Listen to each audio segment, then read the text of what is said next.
So we left the last chapter, chapter 32, halfway, where Rama is raised from the dead, if you recall. So we're going to continue. So just to go back a paragraph or two. At dawn, Larry Marche glanced at me consolingly. I see you are still disturbed. Why didn't you explain yesterday that you expected me to give Rama tangible aid in the form of some medicine? The master pointed to a cup-shaped lamp containing crude castor oil. Fill a little bottle from the lamp, put 7 drops into Rama's mouth. Sir, I remonstrated, he has been dead since yesterday noon. Of what use is the oil now? Never mind. Just do as I ask. Larry Marche's cheerful mood was incomprehensible. I was still in the unassuaged agony of bereavement. Pouring out a small amount of oil, I departed to Rama's house. I found my friend's body rigid in the death clasp. Paying no attention to his ghastly condition, I opened his lips with my right finger and managed, with my left hand and the help of the cork, to put the oil drop by drop over his clenched teeth. As the 7th drop touched his cold lips, Rama shivered violently. His muscles vibrated from head to foot as he sat up wonderingly. I saw Larry Marche in a blaze of light, he cried. He shone like the sun. Arise, forsake your sleep, he commanded me. Come with Yukteswar to see me. I could scarcely believe my eyes when Rama dressed himself and was strong enough after that fatal sickness to walk to the home of our Guru. There, he prostrated himself before Larry Marche with tears of gratitude. The master was beside himself with mirth. His eyes twinkled at me mischievously. This reminds me of how Guruji used to smile mischievously because he knew it all and he could do it all. So Yukteswara, he said, surely henceforth you will not fail to carry with you a bottle of castor oil. Whenever you see a corpse, just administer the oil. Why? 7 drops of lamp oil must surely foil the power of Yama. Guruji, you are ridiculing me. I don't understand. Please point out the nature of my error. I told you twice that Rama would be well, yet you could not fully believe me, Larry Marche explained. I did not mean the doctors would be able to cure him. I remarked only that they were in attendance. See, like Guruji used to say, Doctor nu apna kaam karan do, lekin ultimate grace is mine. So doctors have to do their work. But until that dwai has come and merged into the dwai, things cannot move forward. I didn't want to interfere with the physicians. They have to live too. In a voice resounding with joy, my Guru added, always know that the inexhaustible Paramatma can heal anyone, doctor or no doctor. Like Guruji said, मैं doctor दी डॉक्टरी feel करता लेकिन उनको अपना काम करने दो. This is very important कि वो अपना करें कर्म. लेकिन ultimate grace has to be your Guru's. I see my mistake. I acknowledge remorsefully. I know now that your simple word is binding on the whole cosmos. As Sri Yukteswara finished the awesome story, one of the spellbound listeners ventured a question that, from a child, was doubly understandable. Sir, he said, why did your Guru use castor oil? I'm afraid there's some work going on upstairs, so there's some. Child, giving the oil had no meaning except that I expected something material. And Larry Marche chose the nearby oil as an objective symbol for awakening my greater faith. This is absolutely imperative to understand this and to internalize this. So, Larry Marche chose the nearby oil as an objective symbol for awakening my greater faith. So Guruji chooses the Tambe ka lota as an objective symbol for awakening our faith. Now, when I had skin cancer, he said, Ja, Tambe da lota leke aa. Now that made me feel so made me feel blessed that Guruji is showering his grace on me वो तांबे के लोटे के साथ मैं ठीक हो जाऊंगी.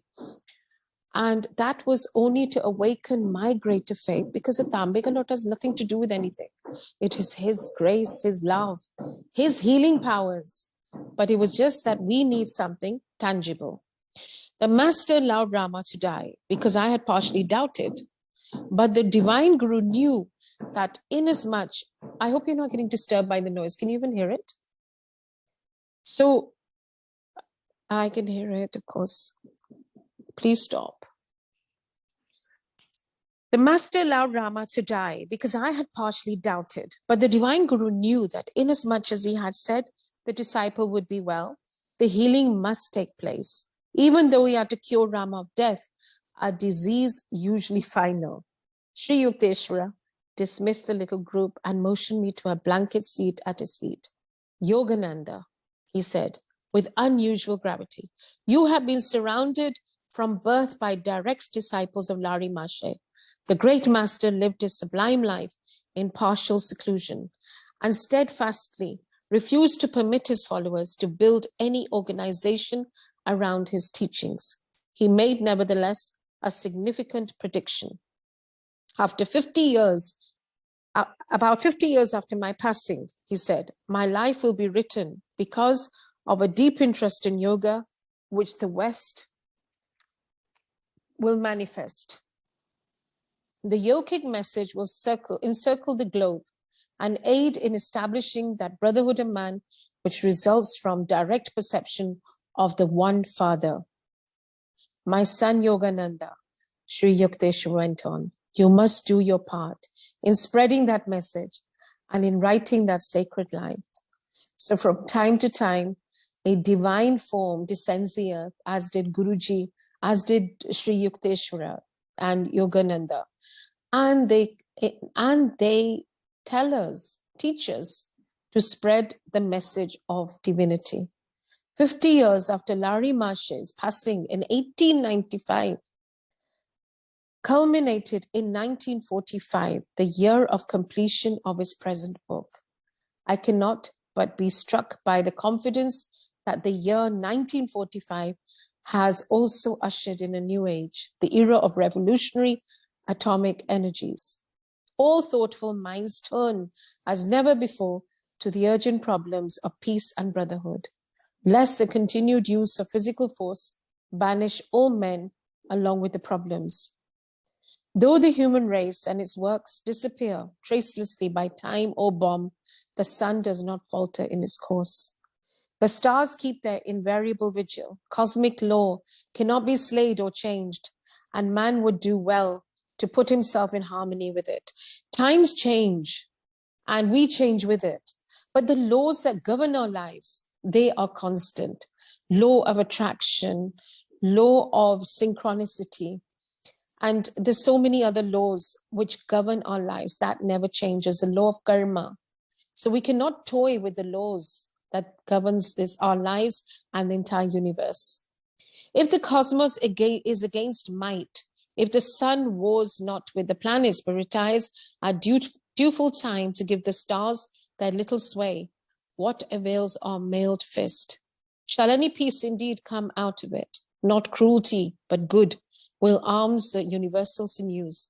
A humanity at peace will know the endless fruits of victory, sweeter to the taste than any nurtured on the soil of blood. The effective league of nations will be a natural nameless league of human hearts. The broad sympathies and discerning insight needed for the healing of earthly woes cannot flow from a mere intellectual consideration of man's diversities, but from knowledge of man's soul unity, his kinsman with God, toward realization of the world's highest ideal, peace through brotherhood. May yoga, the science of personal contact with the divine, spread in time to all men in all lands. So peace has to reign, and not war and not conflict. It is peace that has to reign, and that will reign the more people connect to Guruji, the more we spread his light and his word, the more people will engage in yoga and meditation. And the collective consciousness of the universe is bound to change. Therefore, Guruji used to say, Sangha Jodo, Sangha Jodte Jao, shamelessly. and diligently, just keep connecting people mindlessly. If somebody says, I have a problem, say, come to Guruji. And that's how the collective vibration is bound to change. Though India's civilization is ancient of any order, few historians have noted that her feat of national survival is by no means an accident, but a logical incident in the devotion to eternal verities which India has offered through her best men in every generation.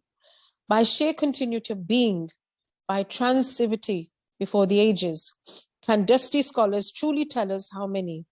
India has given the worthiest answer of any people to the challenge of time. The biblical story of Abraham's plea to the Lord that the city of Sodom be spared if 10 righteous men could be found therein. And the divine reply was, I will not destroy it for 10's sake. Gaining new meaning in the light of India's escape from the oblivion of Babylon, Egypt, and other mighty nations who were once her contemporaries, the Lord's answer clearly shows that a land lives not by its material achievements, but by its masterpieces of man. How beautifully expressed. So it's not about the material achievements, but not about being a superpower in the world, but it's really about the spiritual wealth. And that is what sustains our Mother Earth. Let the divine words be heard again. In this 20th century, twice dyed in blood are half over. No nation that can produce 10 men, great in the eyes of the unbribable judge, shall know extinction. Heeding such persuasions, India has proved herself not witness against 1,000 cunnings of time. Self-realized masters in every century have hallowed her soil. Modern Christ-like sages like Larry Maharshi and his disciple Sri Yukteswara rise up to proclaim that the science of yoga is more vital than any material advances to man's happiness and to the nation's longevity. We are therefore very rich as a nation, very rich in spirituality and wisdom and knowledge. We just have to imbibe it and apply it. And that is the challenge for all of us. Very scanty information about the life of Larry Maharshi and his universal doctrine has ever appeared in print. For 3 decades in India, America, and Europe, I have found a deep and sincere interest in his message of liberating yoga. A written account of the master's life, even as he foretold, is now needed in the West, where lives of the great modern yogis are little known. Nothing but 1 or 2 small pamphlets in English has been written on the Guru's life. One biography in Bengali, Sri Sri Shama Charan Larry Maharshi, appeared in 1941. It was written by my disciple, Swami Satyananda, who for many years has been the Acharya, spiritual preceptor, at our Vidyalaya in Ranchi. I have translated a few passages from his book and have incorporated them into this section devoted to Larry Maharshi. It was into a pious Brahmin family of ancient lineage that Larry Maharshi was born September 30, 1828. His birthplace was the village of Gurni in the Nadia district near Krishnanagar, Bengal. He was a younger son of Mukta.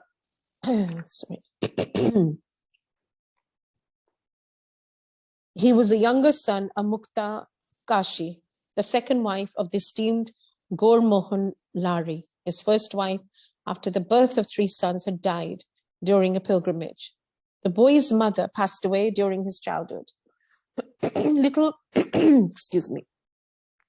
The boy's mother passed away during his childhood. Little about her is known except the revealing fact that she was an ardent devotee of Lord Shiva, scripturally designated as the king of yogis. The boy Lari, whose given name was Sham Charan, spent his early years in the ancestral home at Nadia. At the age of 3 or 4, he was often observed sitting under the sands in the posture of a yogi, his body completely hidden except for the head. The Lari estate was destroyed in the winter of 1833, when the nearby Jalangi River changed its course and disappeared into the depths of the Ganges. One of the Shiva temples founded by the Laris went into the river along with the family home. A devotee rescued the stone image of Lord Shiva from the swirling waters and placed it in the new temple, now well known as the Gurni Shiva site. Gurmohan Lahari and his family left Nadia and became residents of Benares, where the father immediately erected a Shiva temple. He conducted his household along the lines of Vedic discipline, with regular observance of ceremonial worship, acts of charity, and scriptural study. Just as the open-minded, however, he did not ignore the beneficial current of modern ideas. The boy Larry took lessons in Hindi and Urdu in Banaras study groups. He attended a school conducted by Joy Narayan Ghoshal, receiving instruction in Sanskrit, Bengali, French, and English. Applying himself to a close study of the Vedas, the young yogi listened eagerly to scriptural discussions by learned Brahmins, including a Maratha Pandit named Nagabhatta. Shama Charan was a kind, gentle, and courageous youth, beloved by all his companions. With a well-proportioned, bright, and powerful body, he excelled in swimming and in many skillful activities. In 1946, Shama Charan Lari was married to Srimati Kashi Muni, daughter of Sri Debra Narayan Sanyal, a model Indian housewife. Kashi Muni cheerfully carried on her home duties and the traditional householder's obligation to serve guests and the poor. Two saintly sons, Tinkori and Dukori, blessed the union. At the age of 23, in 1851, Lari Mashe took the post of accountant in the military engineering department of the English government. He received many promotions during the time of his service. Thus, not only was he a master before God's eyes, but also a success in the little human drama where he played his given role as an office worker in the world. As the offices of the army department were shifted, Lari Mashe was transferred to Ghazipur, Mirzapur, Dhanpur, Nainital, Benares, and other localities. After the death of his father, Lari had to assume the entire responsibility of his family, for whom he bought a quiet residence in the Garudeswara Mohalla neighborhood of Benares. It was in his 33rd year that Lari Mashe saw fulfillment of the purpose for which he had been reincarnated on earth. The ash-hidden flame, long smoldering, received its opportunity to burst into flame. A divine decree, resting beyond the gaze of human beings, works mysteriously to bring all things into outer manifestation at the proper time. He met his great guru, Babaji, near Raniket, and was initiated by him into Kriya Yoga. This auspicious event did not happen to him alone. It was a fortunate moment for all the human race, many of whom were later privileged to receive the soul awakening gift of Kriya.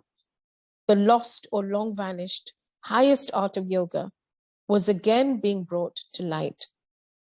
Many spiritual thirsty men and women eventually found their way to the cool waters of Kriya Yoga, just as in the Hindu legend, where Mother Ganges offers a divine drought to the parched devotee, Bhagirath, so the celestial flood of Kriya rolled from the secret vastness of the Himalayas into the dusty haunts of men. So, chapter 33, Babaji, the yogi Christ-like of modern India. I think the sound is gone now. We can come back to our natural sound now. The northern Himalayan crags near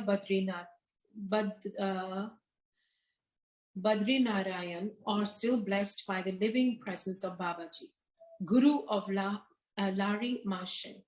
The secluded master has retained his physical form for centuries, perhaps for millenniums. The deathless Babaji is an avatar.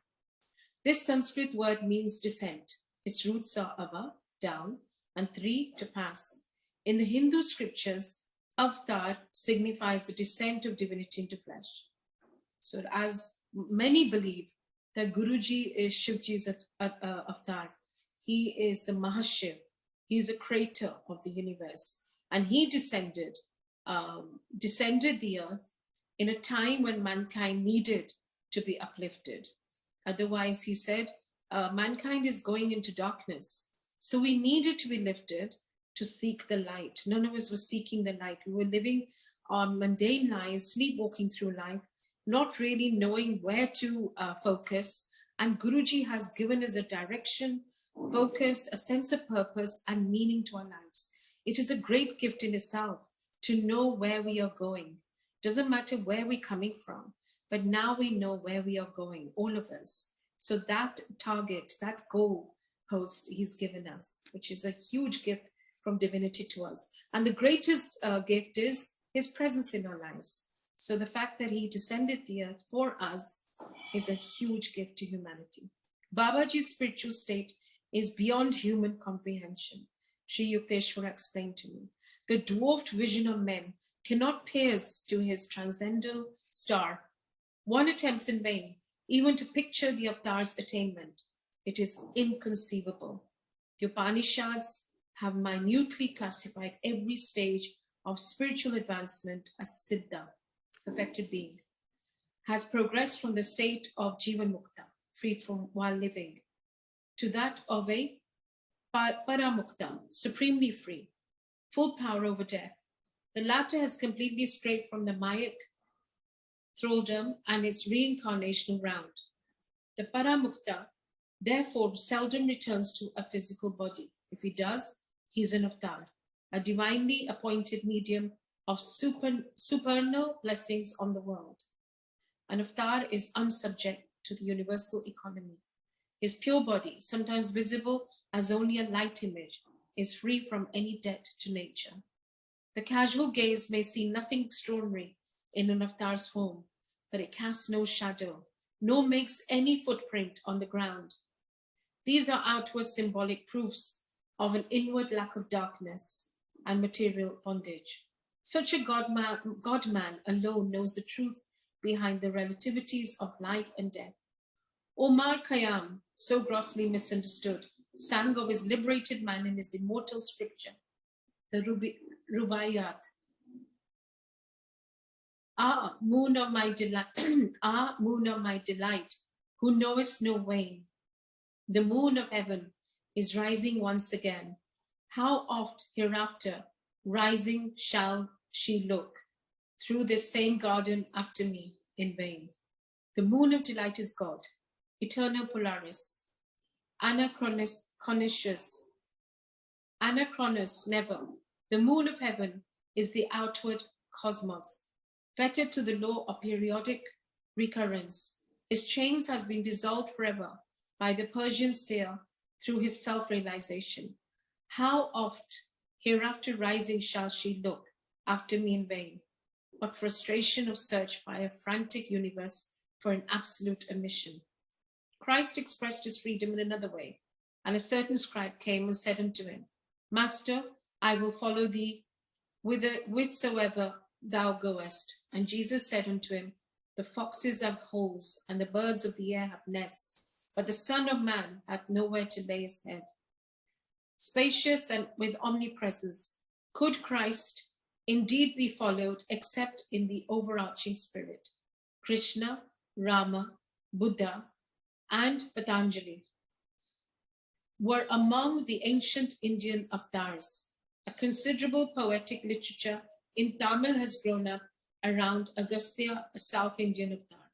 He worked many miracles during the centuries preceding and following the Christian era, and is credited with retaining his physical form even to this day.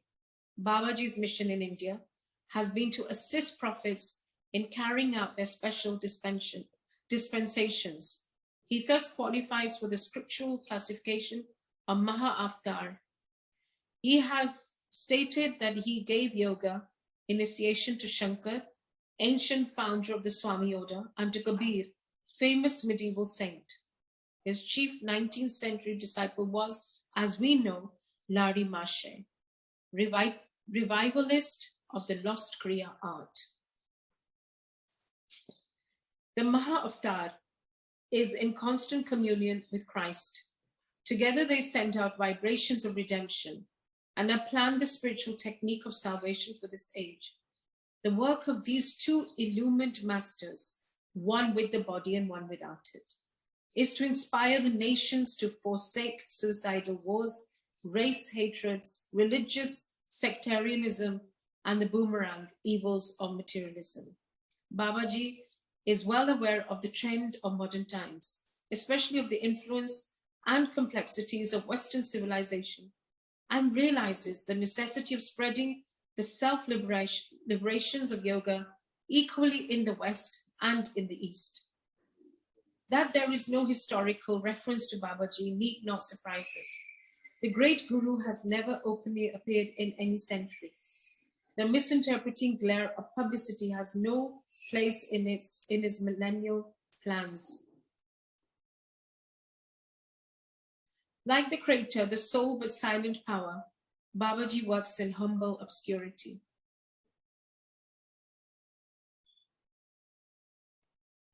So likewise, Guruji also used to remain, kind of low profile. He did not want the media. He didn't want the social media either. So he just works on our lives in a very obscure and very obscure manner, inscrutable actually. And there's so many times we don't even understand and realize that he's blessing us minute to minute. But in hindsight, we realize कि हमारा ये भी ठीक हो गया, वो भी ठीक हो गया. So Guruji is working on all our lives without any doubt. He knows what's in our heart. He knows what we are lacking, and he knows what we need in terms of our spiritual growth as well as our material needs to be met. Great prophets like Christ and Krishna come to earth for a specific and spectacular purpose. They depart as soon as it is accomplished. Other avatars, like Babaji, undertake work which is concerned more with the slow evolutionary progress of man during the centuries than with any one outstanding event of history. Such masters always veil themselves from the gross public gaze and have the power to become visible at will. That's why Guruji is with us all the time. He's invisible and he will not appear the way he did in the physical form, but his invisible garb is there around us and within us. And he does not need that public gaze. He does not need publicity. He's just practically changing our lives. So for these reasons, and because they generally instruct their disciples to maintain silence about them, a number of towering spiritual figures remain world unknown. I give in these pages on Babaji merely a hint of his life, only a few facts which he deems it fit and helpful to be publicly imparted. No limiting facts about Babaji's family or birthplace, dear to the analyst's heart, have ever been discovered. His speech is generally in Hindi, but he converses easily in any language. He has adopted the simple name of Babaji, revered father. Other titles of respect given him by Nari Maharaj's disciples are Maha Muni Babaji Maharaj, Supreme Ecstatic State, Maha Yogi, greatest of yogis, Trambak Baba and Shiva Baba, titles of avatars of Shiva. Does it matter that we know not the patronymic of an earth-released master?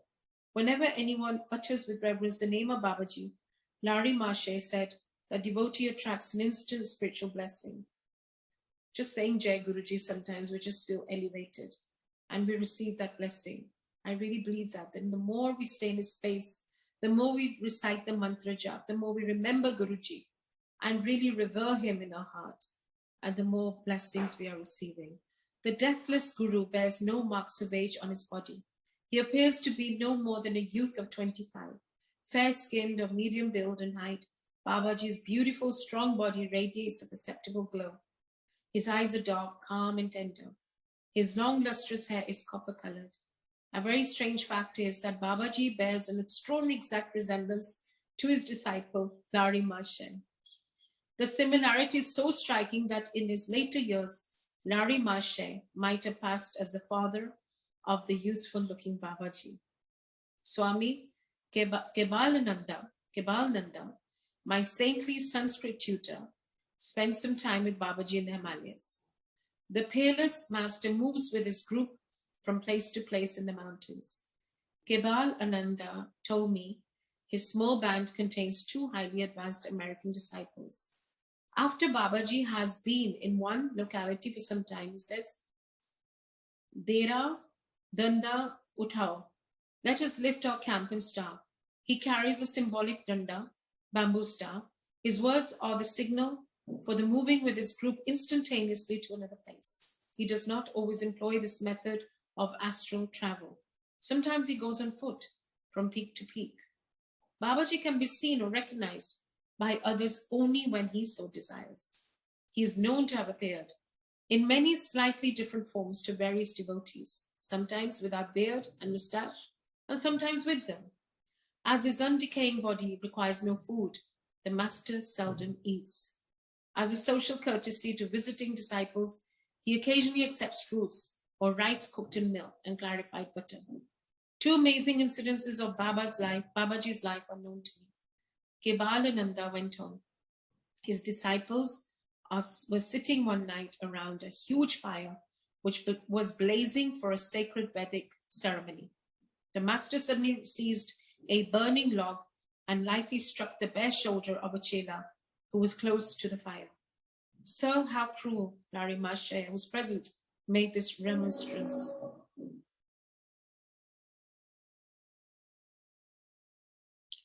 Would you rather have seen him burned to ashes before your eyes, according to the decree of his past life? With these words, Babaji placed his healing hand on the chela's disfigured shoulder. I have freed you tonight from painful death. The karmic law has been satisfied through your slight suffering by fire.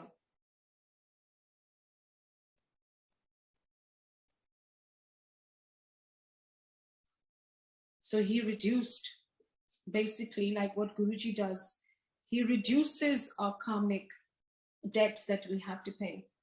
And in his words, he said to me, he said कि 90% तेरे कर्म आपने ते लेते ने, 10%, 10% of your karmas you have to go through. So even that 10% can be awfully painful at times.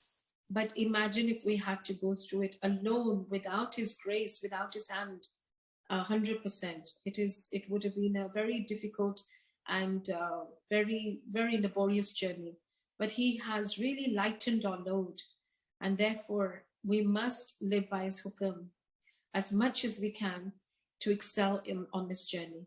The karmic law has been satisfied through your slight suffering by fire. On another occasion, Babaji's sacred circle was disturbed by the arrival of a stranger. He had climbed with astonishing skill to the nearly inaccessible ledge near the camp of the master. Sir, you must be the great Babaji. The man's face was lit with inexpressible reverence. For months I have pursued a ceaseless search for you among these forbidding crags. I implore you to accept me as your disciple. When the great Guru made no response, the man pointed to the rocky chasm at his feet. If you refuse me, I will jump from this mountain. Life has no further value if I cannot win your guidance to the divine. Jump then, Babaji said, unemotionally. I cannot accept you in your present state of development. The man immediately hurled himself over the cliff. Babaji instructed the shocked disciples to fetch the stranger's body. When they returned with the mangled form, the master placed his divine hand on the dead man. Lo, he opened his eyes and prostrated himself humbly before the omnipotent one. You are now ready for discipleship. Babaji beamed lovingly on his resurrected chilla. You have courageously passed a difficult test. Death shall not touch you again.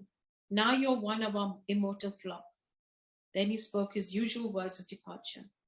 Dera Danda Uthao. The whole group vanished from the mountain. An avatar lives in the omnipresent spirit. For him, there is no distance inverse to the square.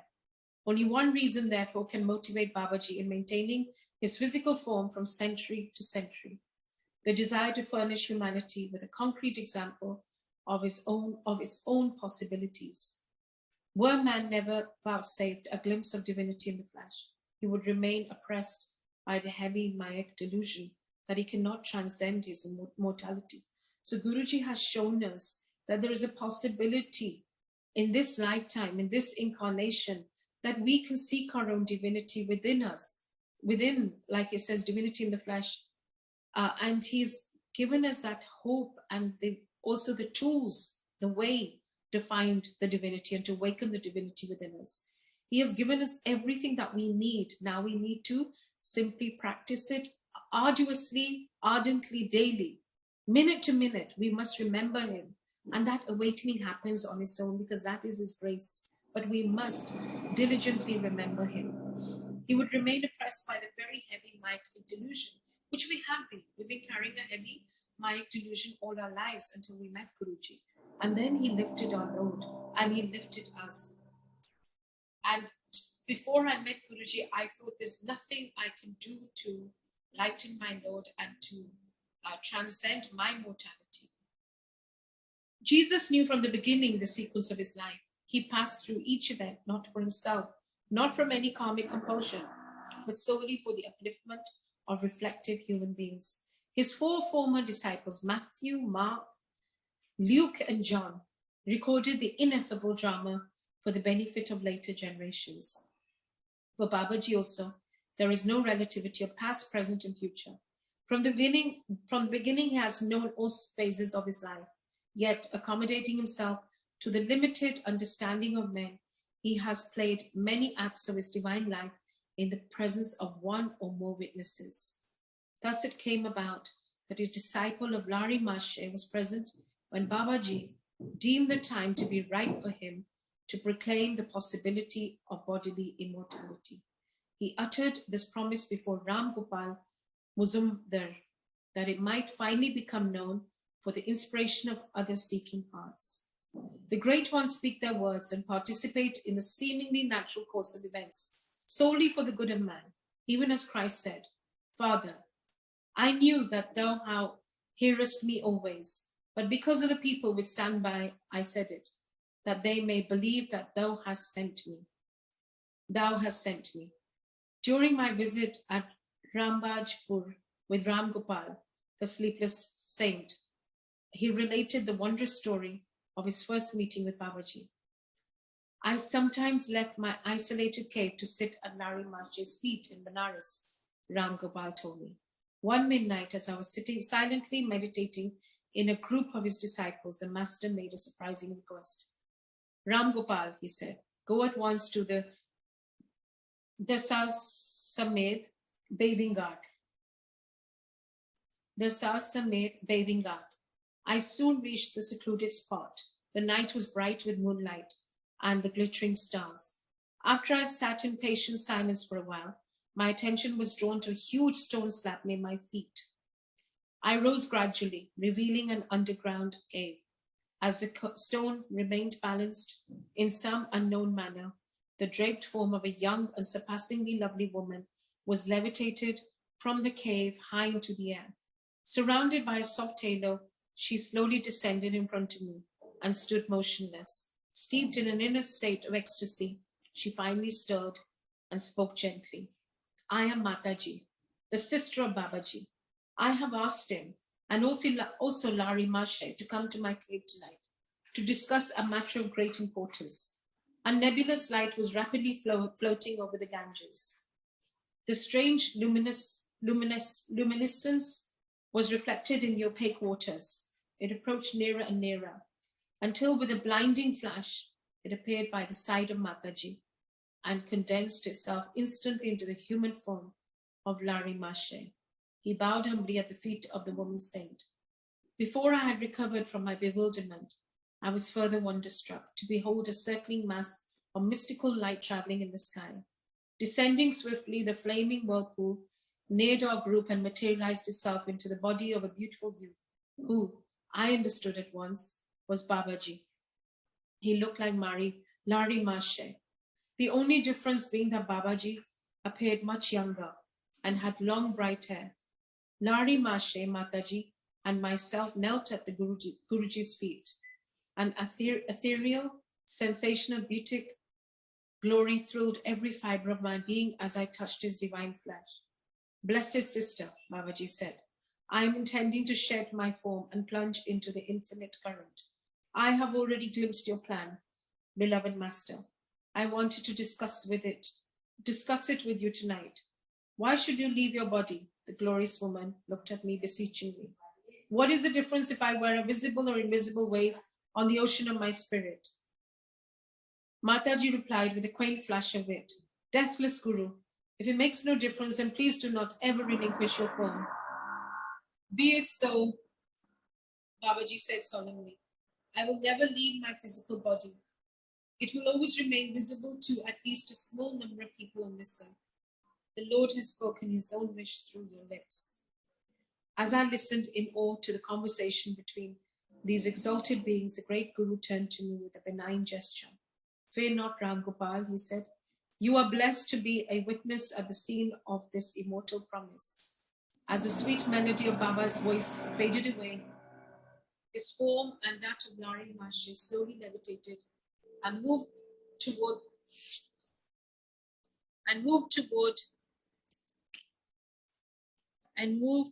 backward over the Ganges.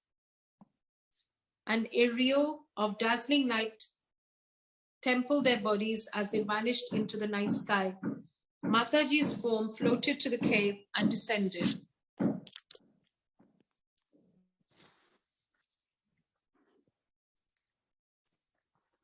The stone slab closed of itself as if working on an invisible leverage.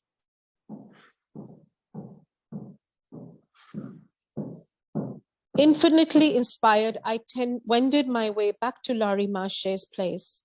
As I bowed before him in the early dawn, my Guru smiled at me understandingly. I am happy for you, Ram Gopal, he said.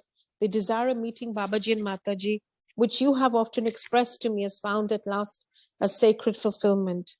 My fellow disciples informed me that Lari Mashe had not moved from his days since early the preceding evening.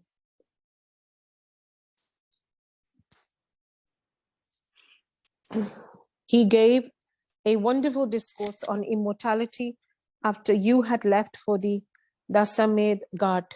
One of the chelas told me, for the first time, I fully realized the truth in the scriptural verses which state that a man of self-realization can appear at different places in two or more bodies at the same time, which Guruji has done many times. He's been, and even today when we do a satsang, like he said, Chitte jitte satsang hoega, utte utte mein avanga. That is his promise he made to us. So even if there's 10 satsangs in a day in the same city or across the world on the same time, same day, then he is going to be there. So this is the belief and that we must believe in the sanctity of satsangs, because every time we do a satsang at home, now they're very contained and they're very contained and very sacred to us as we are in the confines of our home. Know that Guruji has come into our homes and he's sitting there. Therefore, that absolute discipline has to be maintained. I'm digressing a little bit because we do not want to water down his hukam. We do not want to water down or dilute his teachings, because for maximum blessings, we need to give our maximum faith and surrender. So I'm going to read a few more pages of chapter 34, if that's okay, if I have your permission. But I'm going to finish this last paragraph. Auntie, please. Thank you, darling. Thank you. Lari Mashe later explained to me many metaphysical points concerning the hidden divine plan for this earth. Ram Gopal concluded, Babaji has been chosen by God to remain in his body for the duration of this particular world cycle. So he still lives on in the Himalayas, in the mountains. Ages shall come and go. Still the deathless master, beholding the drama of the century, shall be present on this stage terrestrial. So just remember, our lives are nothing but drama, and the people in it are enacting their roles to help us to do and sort out our karmic debts that we have to play. Therefore, eventually Guruji teaches us detachment from the world and from our day ones also. Keep loving them unconditionally. Keep performing your duties and fulfilling your responsibilities while remaining attached only to the divine light. And that is so important. कि कहने से गुरुजी घर गृहस्थी विच रहो पर रब नू याद करो, याद करदे रहा करो, not just for any allotted time, but चलते फिरते काम करते हुए अपनी responsibilities fulfill करते हुए. That spirit has to be completely infused in his spirit, and that is when we really realize his presence in our lives. Because जब वो देखते हैं हम मेहनत कर रहे हैं आप उनको याद करने के लिए और उनको पाने के लिए, तो वो हमें और भी ग्रेस शावर करते हैं हमारे पे कि मेरा बच्चा बहुत मेहनत कर रहा है. It's like, a teacher sees a student really revising hard and working hard day and night, studying diligently. Then the teacher says, I will increase her marks because she has worked hard. So for effort, I will give her marks. So that is why we need to keep working towards moving towards him. Chapter 34, materializing a palace in the Himalayas. Wow. Babaji's first meeting with Lari Mashe is an enthralling story, and one of the few which gives us a detailed glimpse of the deathless Guru. These words were Swami Kebal Ananda's preamble to a wondrous tale. The first time he recounted it, I was literally spellbound. On many other occasions, I coaxed my gentle Sanskrit tutor to repeat the story, which was later told me in substantially the same words by Sri Yukteswara. Both these Lari Mashe's disciple had heard the awesome tale direct from the lips of their guru. My first meeting with Babaji took place in my 33rd year. Lari Mashe had said, in the autumn of 1861, I was stationed in Danapur as a government accountant in the military engineering department. One morning, the office manager summoned me. Lari, he said, a telegram has just come from our main office. You are to be transferred to Ranikhet, where an army post is now being established. With one servant, I set out on the 500-mile trip. Traveling by horse and buggy, we arrived in 30 days at the Himalayan site of Ranikhet. My office duties were not onerous. I was able to spend many hours roaming in the magnificent hills. A rumor reached me that great saints blessed the region with their presence. I felt a strong desire to see them. During a ramble one early afternoon, I was astounded to hear a distant voice calling my name. I continued my vigorous upward climb on Drongiri mountain. A slight uneasiness beset me at the thought that I might not be able to retrace my steps before darkness had descended over the jungle. I finally reached a small clearing whose sides were dotted with caves.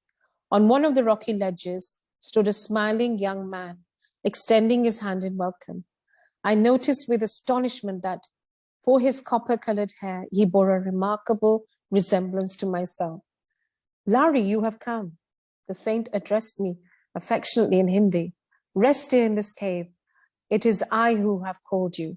So this again, हम गुरुजी की मेहर से और उनका बुलावा से आ ही नहीं सकते हैं गुरुजी के पास.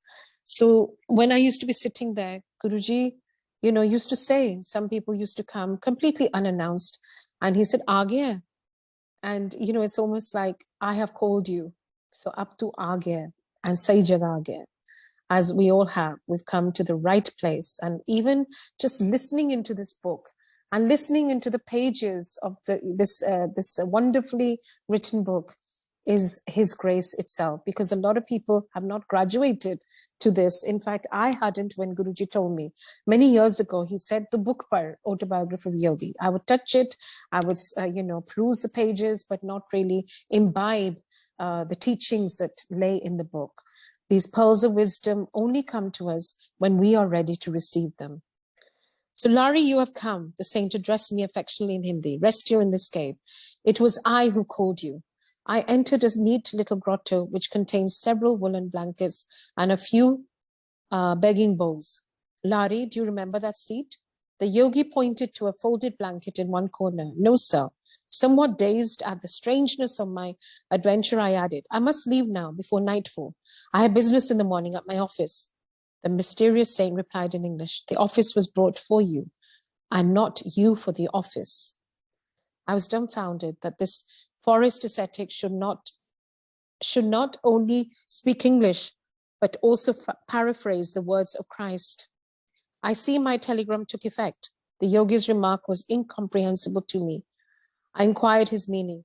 I referred to the telegram that summoned you to these isolated paths. It was I who silently suggested to the mind of your superior officer that you be transferred to Raniket. When one feels his unity with mankind, all minds become transmitting stations through which he can work at will. He added gently, Larry, surely this cave seems familiar to you. As I maintained a bewildered silence, the saint approached and struck me gently on the forehead. At his magnetic touch, a wondrous current swept through my brain, releasing the sweet seed memories of my previous life. So this is where he remembers his previous incarnation. So our journey carries on.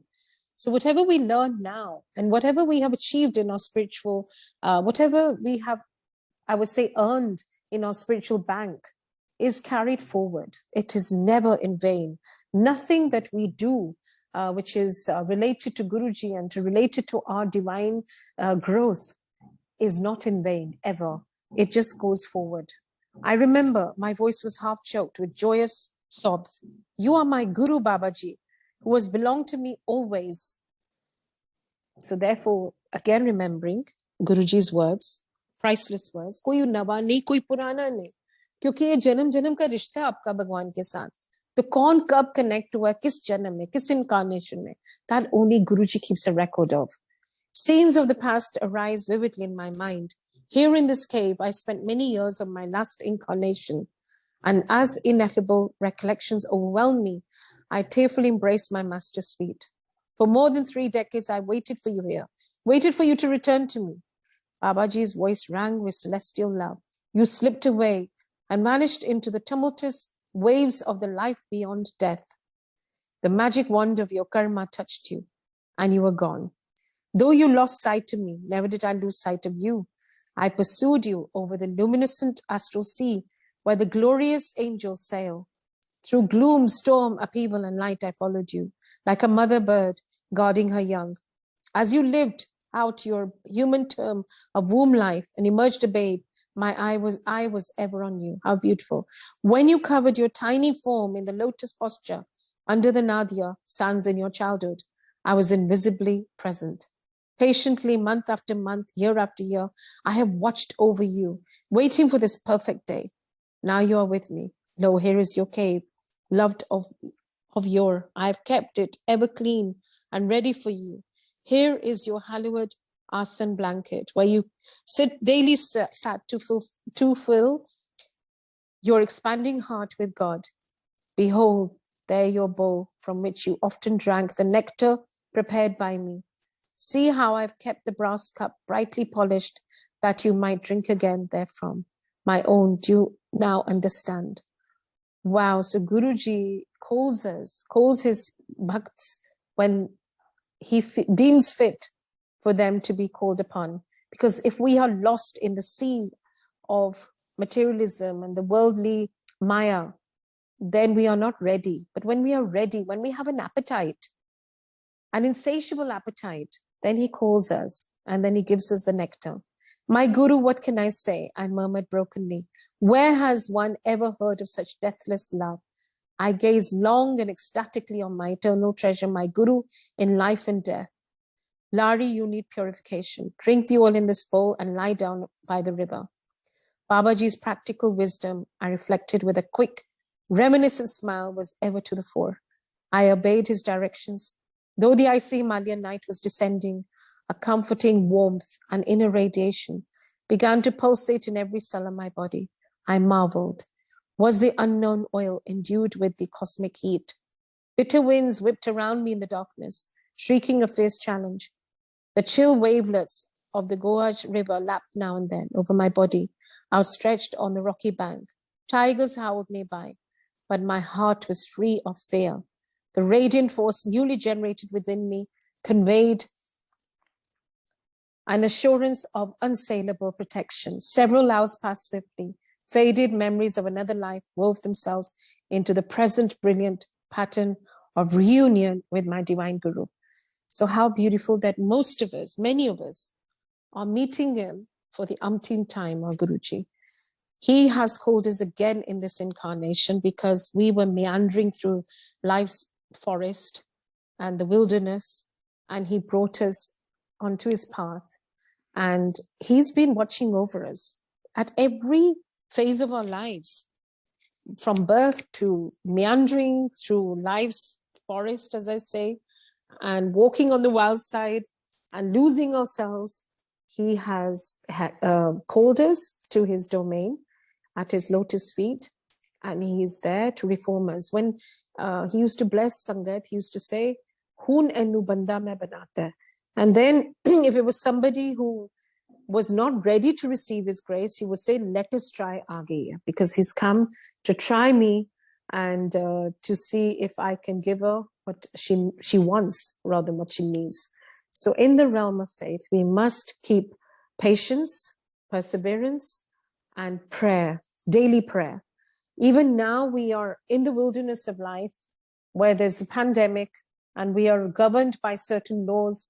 But if we remain calm within, then we will all be able to weather the storm, because this is a storm, outer storm, but our inner calm is what Guruji gives us the gift of. Thank you for enabling me to share. Tomorrow's a holiday, Sunday, and Monday we shall meet again. And we will continue with this chapter. We are more than halfway with Guruji's Meher. So thank you so much, everyone, for tuning in. And I look forward to seeing you all on Monday. Thank you, Auntie. It was beautiful. So many messages, and your reading actually takes us a kind of like, you know, on a path closer to Maharaj. Every day we can feel him. It's totally divine. Thank you so much for like accepting this seva. We are thoroughly enjoying it. See you on Monday.